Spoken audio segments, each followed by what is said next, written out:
Le quart de finale contre Novak Djokovic était particulièrement attendu. Mais Roger Federer ne sera pas au rendez-vous contre son rival serbe. Le joueur suisse s'est incliné à la surprise générale face au 55e joueur mondial, l'Australien John Millman, en huitième de finale de l'US Open 3-6, 7-5, 7-6, 9 septième, 7-6, 7 tiers, lundi à New York. Federer s'est pourtant procuré 2 balles de 2-7 à 0, puis une balle de 2 manches à 1. Le quart de finale anticipé contre Novak Djokovic n'aura donc pas lieu. Ce dérapage inattendu intervient 2 mois à peine après qu'il s'est déjà fait surprendre en quart de finale à Wimbledon. Et pose inévitablement question sur sa capacité à continuer à défier le temps qui passe. Il a fêté ses 37 ans le 8 août, et à pouvoir prétendre aux trophées les plus prestigieux. Que le Suisse aux 20 couronnes en Grand Chelem se sera compliqué lui-même les choses. Malgré un service défaillant, 45% de première balle dans le premier set, 31% dans le deuxième, la tournure des événements souriait à Federer jusqu'à ce qu'il mène 5-4, 40-15 dans le deuxième set.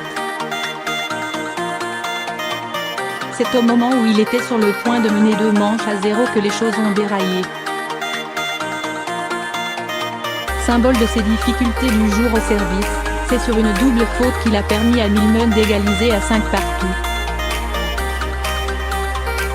2 jeux plus tard, l'Australien de 29 ans convertissait sa première balle de 7 et embarquait l'ex-numéro double vécu un mondial dans un match à rallonge. Rendez-vous contre Djokovic.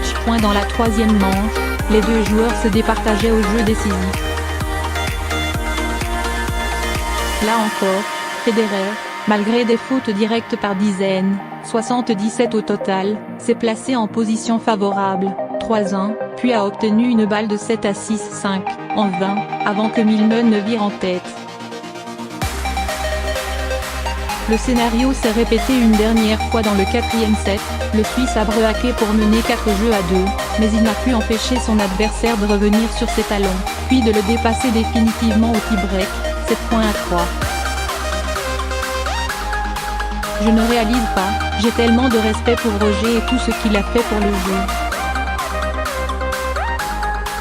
C'est un de mes héros, il n'était pas à son meilleur niveau aujourd'hui, lundi, mais je prends, a déclaré Millman à même le cours, encore incrédule. J'ai capitalisé sur le fait que Roger ait connu un jour sans au service, a-t-il ajouté. C'est donc Millman, pour la première fois de sa carrière en 2e semaine en Grand Chelem, qui se mesurera à Djokovic pour une place dans le dernier carré. À 37 ans, Federer voit, lui, s'envoler son rêve de mettre fin à 10 ans de disette à New York, lui qui s'y est imposé sans discontinuer de 2004 à 2008.